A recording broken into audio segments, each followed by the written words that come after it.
today's topic, which I think we should probably jump onto, is where should baby sleep when you've brought baby home from hospital? So we talked about when baby is in hospital, they're sleeping in like a plastic cot, whatever heat, then they come home and suddenly it's cold. So they've come out of here. Here's really, really hot. Very hot. It's like, what is it, 40 degrees in there? It's 36, 37. Then when the baby's moving and your fluid's moving, it creates warmth. It's really warm in there, you know? So they come out of there, it's really warm. They come out into our environment and it's cold. Yes. It's really cold in our environment for them. Yeah. And they don't sleep well. Yeah. So you need to bring them home and you need to mimic the 4th trimester. Now, where should baby sleep? Baby should sleep wherever you and the baby are really going to get the most sleep. So if officially a baby should sleep in the room with the mum and dad for at least the first 6 months, I say just before the first 6 months, you move them before the nighttime sleep cycles start, because that's the best way to decrease SIDS and cot death. Right, yes. Okay, if they're in the same room with you. Okay. Obviously, if you were a cigarette smoker or if you vaped, you wouldn't have them in the room with you. Absolutely because that's not. dangerous, Yeah. right? If there was another reason, you wouldn't have them in the room with you. So that's, you know, you've got to weigh everything up. You know, if you are a smoker, they're better off not in your room. But then if you're a smoker, you've got to make sure they sleep on their back with their face and head uncovered and take as many risks. Reduce as many risks as possible all the time. If you plan, if you plan for your baby to sleep with you in your bed, so you plan to be a co-sleeper, there's 2 types of co-sleeping, and I don't like the fact that a lot of people get brushed with the one, or people say the one thing, oh, co-sleeping's really bad, babies die if they co-sleep. Right. That's not true. Okay. When you look into the statistics, I think co-sleeping needs to be moved into 2 categories. Yeah, you've got co-sleeping, planned, decided, planned co-sleeping. Sure, yes. And you've got accidental co-sleeping. Where we've They're fallen 2 really asleep. different things. Yeah. Now, so what happens is, when people have planned co-sleeping, they decide they're going to co-sleep with their baby, they go into hospital, they have their baby, they come home, they've got a safe co-sleeping environment. They might have a mattress on the floor, they sleep baby, you get dad or partner, then mum, then baby, then wall. So the baby can't fall off the bed, it's between mum and the wall. Yes. If mum is with the baby and she's planned to co-sleep, and she's with the baby and she's always had the baby next to her, she's going to be alert, she's going to be in tune with the baby. When the baby wants to feed, she wakes up. When the baby's asleep, she sleeps. And if she's sleeping when the baby sleeps and awake when the baby's feeding from day one, she doesn't get sleep deprived. She's not getting up, she's not going to get the baby out of the cot. Like, I'm not saying I endorse it, I'm not saying it's good, I'm saying it's different. Yes. Yeah. You've then got accidental, unplanned co-sleeping. Very different. So what happens is, mum and dad decide that they're going to have a baby sleep in a cot. Yep. They bring the baby home from hospital and they either set the cot up next to them. I recommend a mini crib, which is smaller than a cot, and it's really good because if you use a mini crib, which is what I used for Kieran, I wished I'd had it for the other babies, you use it for the first 6, 7 months and you think, oh, maybe it's a waste of money because the baby's not going to sleep in it for long. But then when you have a second baby, you can put the first baby in the mini crib, the second baby in the mini crib when the first baby's in a cot. Yes. And then you end up keeping the first baby in a cot longer because you've got the mini crib for longer for the second baby. It sort of works anyway. So I like mini cribs. So you might say the baby's going to sleep in a mini crib or in a cot in your room. Yes. Okay? And that's what you plan. But you bring the baby home and it's drilled into your head, don't overheat, don't overheat, don't overheat. You don't use enough bedding, the baby doesn't sleep properly. So the baby should feed, sleep. But when they don't have enough bedding, they feed and then they don't sleep properly. And then when they don't sleep properly, they don't feed properly. And then when they don't feed properly, they don't sleep properly. And you've got this endless circle of sleep deprivation, right? And then it's always the same story. Whenever you listen to a family where there's been accidental SIDS, accidental SUDI. So SIDS is sudden infant death syndrome, right? Yeah. So it's the unexplained death of an infant, right? So they come in and they see the environment. When I say they come in, so you find a baby, the baby hasn't made it through the night, You call 000, they talk to you about how to resuscitate. You should always do a first aid course so that you have that in the background, but as well, they teach you how to resuscitate a baby in a first aid course, but it's good to have that as well as the 000. So you'd be on the phone to 000, they get you to move the baby. So when they actually come in, the baby's not going to be in the sleeping environment, but they ask you lots of questions and they work out where the baby was, yeah? And a lot of the time, they can tell how the baby died, like the baby's face down a plastic mattress protector, or the baby's face was jammed into cot bumpers. But they can't prove it in an autopsy, so it's still called SIDS, sudden infant death syndrome. Right. But it's actually not. So a lot of us have argued and pushed for there to be a new name. Yeah. So now those deaths come under the sudden unexpected death of an infant. So that's SUDI. Okay. So sudden unexpected death of an infant pretty much means they kind of can tell, but they can't prove why the baby died. And then SIDS is when they walk in, or they don't walk in because, as I said, they've picked the baby up, but when they talk to the parents, they find out that the baby was lying in its cot with its face and head uncovered in the safe sleep position of on its back, and no one can work out why this baby died. Okay. There's no blankets over its face, as in polyester or wool. There's no bean toys on their face. There's nothing. The baby is in the perfect sleeping position of on its back. Okay. It's, you know, and then they look at things like sometimes it's the grandparent was a smoker, or the nanny was a smoker, or the dad smoked but only smoked outside, and there's lots of these factors. So we say keep a baby cigarette and smoke-free pregnancy and after birth. Now, with the unexpected with co-sleeping accident, it's the same story. Mum and dad, not always, but in my view of the accidental co-sleeping, Mum and dad have come home from hospital. They've wanted to sleep the baby in a cot. They've bought all the correct stuff, but they've got one of these silly swaddles with the arms up or something, and the baby's hitting itself through the swaddle, and they've got no blankets because they think it's Torcht tested. They find the baby not sleeping because of this bad cot setup and not enough bedding, okay? And they don't sleep. The baby doesn't sleep. The parents don't sleep. Yes. No one sleeps, right? And they get more and more and more sleep deprived. And then one night, the dad says to the mum, like, oh, give me the baby, I'll take the baby and go for a walk around the house. So the mum goes to bed to get some sleep. She's exhausted, so she falls into a deep sleep. And then dad walks around the house with the baby, and the baby falls asleep. So then dad thinks, I'll just lay down on the sofa for a minute. Is this too deep? No. And then dad thinks, we need to actually put a disclaimer in front of this one, because I don't know whether Ron will want to listen to it when he's come out of hospital, me saying how I explained it to the kids, and maybe this is a bit deep. So I think we need a disclaimer about death and not listening to it. Yes. So dad walks around with the baby, and then baby's fallen asleep. Dad's a bit tired, he doesn't know what to do, he doesn't want to go and wake mum up, he's scared if he goes in the bed, so he lies down the sofa, So you picture dad, he's laid down the sofa, and it really annoys me, because when I had my kids in a hospital not recently, 7 years ago, I watched a video, and the video showed a dad cuddling the baby lying on the sofa, and I'm thinking, you need to update your videos, like we know that this isn't good, because what happens is, dad starts falling asleep, and then dad's thinking, oh, I'm going to fall asleep, so shall I put the baby here? Now, if I put the baby here, the baby might roll off the sofa.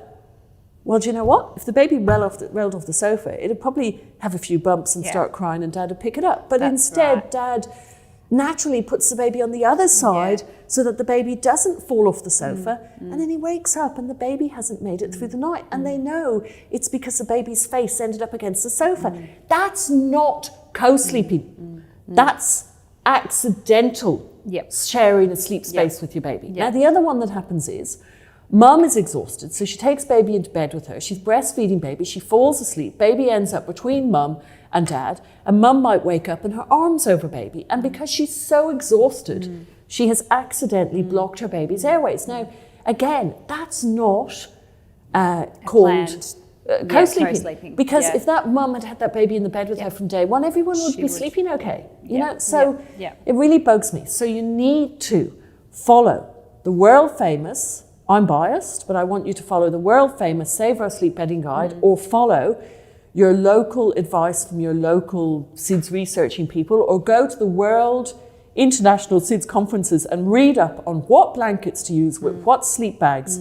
Sleep your baby. I wrap babies in a Save Our Sleep wrap until they're about 9 months old. Never wrap with your arms up here, always wrap with the arms down. Now we have a YouTube video which you can refer to how to put a 5-week-old to bed. And as I said in one of the one of the last episodes, I kind of raced through it because I was scared that little Mac was going to wake up. So I talk very fast, but don't wrap with the wrap up, wrap with the wrap down. Use your wrap, use your sleeping bag if the baby's over 8 weeks, use the correct blankets, and create a safe sleep environment. That's where baby should sleep. And if you do want to co-sleep, find a co-sleeping expert and follow their advice to the point. Do you have any questions about your baby and sleep? I have got a question for you, and it comes up quite a lot with your advice, part of your bedding guide, which is to swaddle till, you just said then, around 9 months. Yeah. Why do some people think that we should unswaddle sooner, and why Because it's a very good question. So what happens is, let's talk just for a minute on just to explain it, on a different subject. If I go into and I'm blunt and I'm Irish, but if I went into one of the old places that I used to work, like a tower block in Salford in Manchester, Birmingham, Salford, Manchester or Birmingham, I can't remember which city it's next to, but Salford, okay? It's in the United Kingdom. Okay. It's a tower block. I would call it knackers. It's a tower block of, I'm probably being probably racist, but as in not for the type of people, but lower economic, what's the word? What do we want to...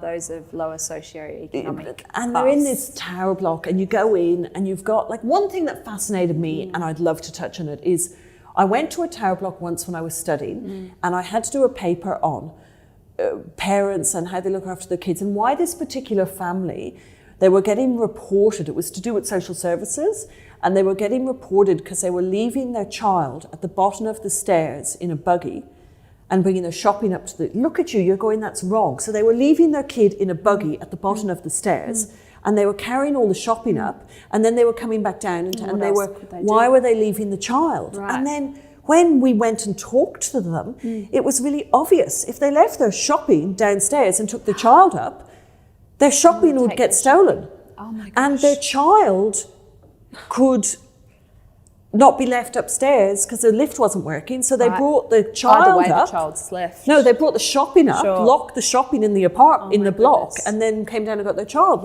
That's these people living in this unfortunate circumstances. And you go into their apartment, and they've got beer cans, cigarettes dumped out in the beer cans. They might have a pizza box that's 8 weeks old. Not all of them. Some of them are beautiful homes, yeah, of course. tidy, clean. Yeah, but you've got a pizza box that's 5 or 6 weeks old, a coffee cup, the same cloth. I watched this woman once, and she cleaned the baby's bum with the same cloth she then went to clean its face with. And I was like, oh, let me get you a clean cloth. Yeah, oh, and they thought I was like strange. So we would tell that mother to sterilize her baby bottles until 1 year old. Okay. Yeah? Then if you came into my house, okay, and I'm not saying I'm perfect, but if you came into my house, it's a new build, it's 6 years old, the kitchen gets cleaned every day. Nathan cleans it 5 times a day. In fact, I get cotton wool out to put makeup on, and I put cotton wool in the sink. One of the kids calls, I go out, I come back, and he's put the cotton wool in the bin before I've even used it. In the bathroom, not the kitchen, obviously, but anyway. So my house, if you came into my house, you'd probably say, you don't need to sterilize the bottles at all. They're really clean, they're washed really well with really hot water, and it's only breast milk going in them. External. So the same comes to bedding. If I'm doing a talk for the international audience in, let's say, America, I do a lot of talks for cold storage in Singapore, I would say, stop wrapping at 4 months, because I have to tell the person who's wrapping with the unsafe wrap, with the polyester bedding, the same as what I tell somebody who's using my products at the talk. Okay. But my book and my podcast and my one-on-one advice and my support group is people using my bedding. So if you're using my tried and tested safe bedding, then yes. And it's in the book. If you're using a routine in my bedding, you wrap to this age. If you're not using a routine in my bedding, you wrap to this age. Okay. Yeah? So that's the difference. Does that make sense? Yeah, it does. Yeah. So it's a different type of bedding. Yep. And so, but what makes it safe in your instance with your bedding as opposed to another instance in other beddings? What is unsafe about? So my bedding is either it's bamboo cotton mix. Yep. So first of all, my wraps are safe because they wrap down, not up. Okay, and that's all explained in the little YouTube videos you can watch. My blankets are cotton and bamboo mix. So if you pick them up, you can see through them. Yep. If you pick up a wool blanket, you can't normally see through it. And if you get a polyester blanket, you definitely can't see through it. I mean, polyester is just plastic bottles. Yes. Yep. Yeah, yeah. You, with the bedding, if you were to actually take my bedding, and somebody did it recently, I think it was Kieran. I've done it before. Yeah. Put it over if you my put face. all 16 layers that some people use over your face, you can still breathe. I can still breathe. And I tell you when I can't still breathe is when my face is head down into a mattress. Yeah. Which is such an interesting point, because your whole philosophy is to make sure baby stays on their back. Yeah. Because you feel that that's the absolute number one safest way to sleep a baby. And when I tried I had Luke swaddle me. And swaddle, you can buy adult put the 16 now. layers, Were you on up me. to something naughty if Luke's swaddling you? Put the 16. I've always done that with the boys. When they used to take iron in hospital, I've tried and tried to do as many things that they have done in their lives. I've tried it to experience it and see what they're going through. So I was swaddled and I had the 16 layers on, and so I felt it and it felt beautiful, and it was not hot. You could fit them on. And I couldn't fit them over me. They were was just not a hot? combination. Yeah, anyhow, go on. It was not hot. It was very cozy and comfy. I was instantly soothed, and we all know that. We all know that weight. It's a cuddle. do it You're now. mimicking a cuddle. So I did that, and then I pulled the blankets up over my face. I could still breathe. And when we're You pulled them up or Luke pulled them up? When we're talking to other mums who freak out when we say, no, you can swaddle much later than when your baby's, say, learnt to roll from back to Well, that's the most front. important time to swaddle. Yes. So the most important time to swaddle is when they can roll in their up time. The most SIDS cates happen when children roll for the first time. Yes. Statistics show it's the very first time they roll in their bed, and often at childcare, because they go to childcare and all these childcares have got this funny thing about no blankets at childcare, and then they roll and it's a plastic mattress. I know. And that's when you cannot breathe, is when you've rolled to your stomach and your face is head down into a mattress. You cannot breathe. Now, your friend who came into the store with her lovely 5-week-old baby, she told me that she went to this baby massage thing and they swaddled her. Yes. Did she tell you? Yeah, I want really that. Really strange. And then, I want can that. we just go back for a sec, because you were talking about the plastic, you were talking about the mattresses. This is really interesting, yeah? When I was little, this isn't interesting, this is another sad subject, but when I was little, as you know, my little brother died from SIDS. And a little while later, it would be like, Carl Stefanovic on the Today Show? I do. We had someone called, oh my goodness, Sebastian. Why can't I think of her name? Anne Diamond. Her son, Sebastian. I couldn't think of her name for a minute. Anne Diamond was the equivalent for us. She was on the morning show, Good Morning Britain, or Ireland AM, or Morning AM, whatever. We called it Ulster Television, UTV, Ulster Television, President Television, Ulster's Northern Ireland. And Anne Diamond was on there. And her little boy, Sebastian, died of cot death. SIDS. You should read the book after you've had the baby, after your baby's 6 months old. And her book, it taught me so much, and she taught me so much. And do you know that when her little boy died of SIDS, New Zealand knew that back sleeping stopped SIDS. New Zealand. And the people in New Zealand had contacted Australia and UK, and they were saying how back sleeping stopped SIDS. And then, I can't remember, you've got to read the book. We need to read that book, like a book club. Okay. So it's called Sebastian. Yes. And then you need to read it, we need to come back and talk about it, because she was saying how they wanted to use it as an experiment, and even though they knew that back sleeping worked, they didn't tell anyone in the UK and all this, and her boy could have been saved because he tummy slept. But round about this, I remember thinking, Anne Diamond's baby died too. Like, our family isn't that odd. Like, I remember it was really good for my mum, as awful as that is. Sure. Because she didn't have Facebook, and she wasn't in clubs, and she didn't get to share photos and stuff of my brother. And I remember when Anne Diamond's baby died of SIDS, it was like we were all in the one club. It was bizarre. But anyway, round about the same time, this guy in New Zealand, mattress wrapping, wrap the mattress in plastic. If you wrap mattresses in plastic, babies don't die of SIDS. And he made everybody wrap their mattresses in black plastic. And I remember it was a thing. And you know what? They did all this research and they proved him wrong. So they thought that the chemicals were coming out of the mattress and the chemicals were causing the baby tummy sleeping to die of SIDS. Right. And I was fascinated by this. Yes. And then they did all this research and they proved him wrong. So they did all this research on mattresses and chemicals, and could the chemicals from the mattress cause the baby to die of SIDS? Well, what fascinates me is when you take a mattress and you wrap it in plastic, like in childcare, the baby becomes really hot, and the hot baby sleeps on its back. Yes. So was his mattress wrapping, because he showed the statistics that once he made everyone in New Zealand and all over the world start wrapping their mattresses in plastic, the SIDS numbers started dropping, yeah? Right.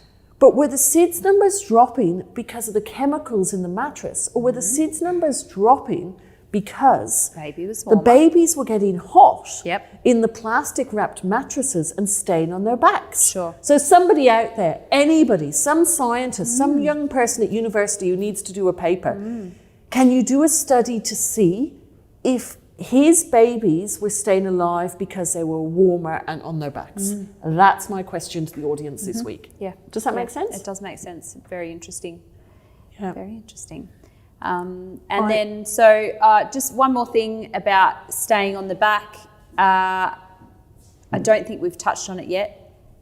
A cold baby rolls to their front. Yeah, that's way too big a subject for today, because it's time for our viewers' question, I think. Yeah, fantastic. So, that's a great subject, but that's a whole subject on its own. But yes, a cold baby rolls to its front. A cold 1-year-old will be found with its arms under its chest, its bottom in the air. It's not cute. Go to my YouTube channel and watch the video on it now. Done. Yes, it's all touched on there. We'll do it. Great. That's probably a 3-episode question. So Especially the way yes, we go great around. question. Okay. But let's move on to our viewers' question. Yeah. And we will touch on that Yeah. at more detail and another podcast. Sounds good.